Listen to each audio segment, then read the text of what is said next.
ഇടതുമുന്നണിയിലെയും UDF-ലെയും രണ്ടാമത്തെ കക്ഷികളുടെ പെർഫോമൻസ് നമ്മൾ വിശകലനത്തിന് വിധേയമാക്കുകയാണ്. ഇന്നലെ ചെറുകക്ഷികളുടെ പെർഫോമൻസ് വിശകലനം ചെയ്തു.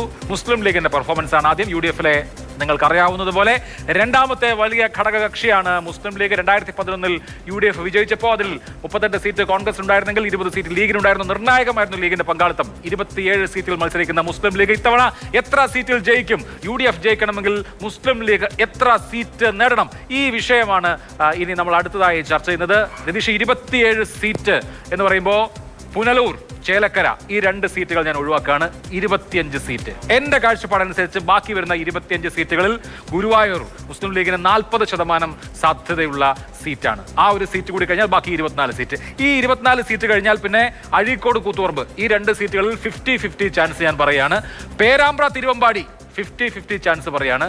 കഴിഞ്ഞിട്ട് ബാക്കി ഇതിനേക്കാൾ വലിയ ചാൻസ് ആണോ കളമശ്ശേരി കൊടുക്കുക? കളമശ്ശേരി 50-50 ഇരുന്നാലും ഒരു 60 ഉണ്ടെന്ന് എനിക്ക് തോന്നുന്നു. പോട്ടെ, കളമശ്ശേരി ഒരു 50 കൂട്ടി എന്നാലും 6 സീറ്റ് 8 ആദ്യത്തെ വിട്ടു. ഇനി എങ്ങനെ നോക്കിയാലും ഇനിയിപ്പോ കളമശ്ശേരി കൂടി എടുത്തു. കളമശ്ശേരിയും കൂടി എടുത്തു കഴിഞ്ഞാലും ബാക്കി 19 സീറ്റ് ഉണ്ട്. ഈ 19 സീറ്റിൽ എനിക്കറിയില്ല തിരൂരിൽ അബ്ദുറഹ്മാൻ എന്തെങ്കിലും അത്ഭുതം കാണിച്ച് കുറുക്കോളി മൊയ്തീനെ പരാജയപ്പെടുത്തുമെന്ന്. ഈ 19 സീറ്റ് എന്ന് പറയുന്നത് ഇനിയിപ്പോൾ മത്സരമില്ലാതെ തന്നെ 18-19 സീറ്റ് മത്സരമില്ലാതെ തന്നെ മുസ്ലിം ലീഗ് ജയിക്കുന്ന ഈ തെരഞ്ഞെടുപ്പിൽ ലീഗിന്റെ പ്രവർത്തനത്തെ അല്ലെങ്കിൽ ലീഗിന്റെ പ്രകടനത്തെ എങ്ങനെ വിലയിരുത്തണം?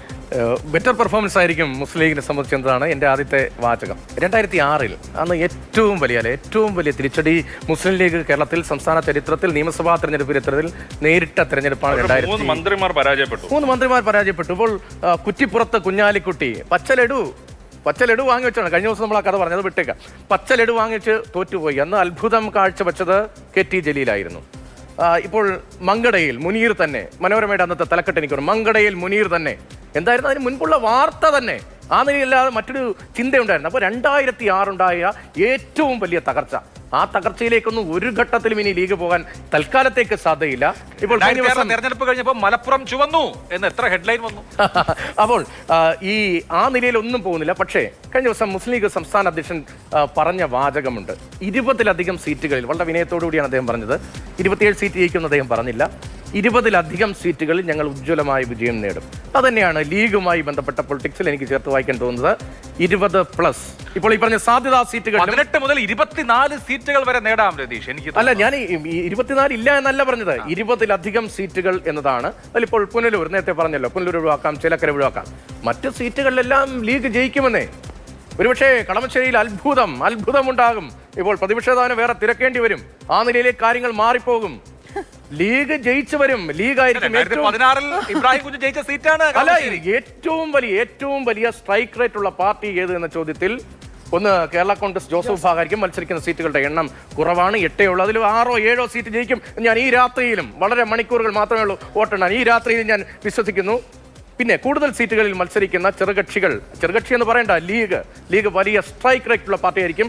CPM-നേക്കാൾ, കോൺഗ്രസിനേക്കാൾ, CPI-യേക്കാൾ സ്ട്രൈക്ക് റേറ്റുള്ള പാർട്ടിയായിരിക്കും മുസ്ലിം ലീഗ്. ഒരു സംശയം വേണ്ട. ശരി, ഈ രാത്രിയിൽ ഇലക്ഷന്റെ റിസൾട്ട് വരാൻ പോകുന്നതിന്റെ തലേന്നുള്ള രാത്രിയിൽ ഞാൻ ഒരു പ്രവചനം നടത്താം. 20 സീറ്റിൽ കൂടുതൽ മത്സരിക്കുന്ന പാർട്ടികളിൽ ഏറ്റവും ഉയർന്ന സ്ട്രൈക്ക് റേറ്റ് ഉള്ള പാർട്ടി മുസ്ലിം ലീഗ് ആയിരിക്കും. അത് തന്നെയാണ് ഞാനും പറഞ്ഞത്.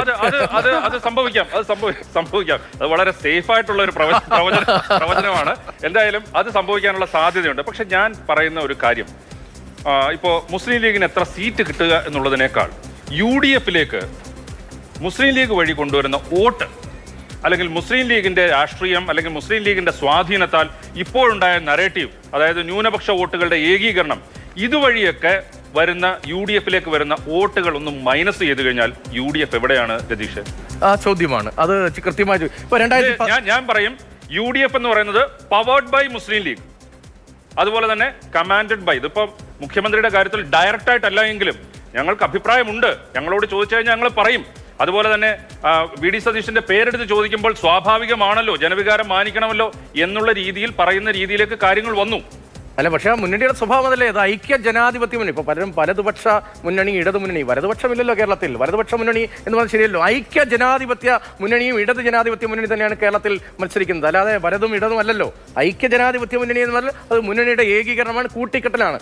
അങ്ങ് പറഞ്ഞത് ശരിയാണ്, ലീഗ് വളരെ പവർഫുള്ളായ പൊസിഷനാണ്. പക്ഷേ കമാൻഡിങ് പവർ ഇപ്പോഴും കോൺഗ്രസിന് തന്നെയാണ്.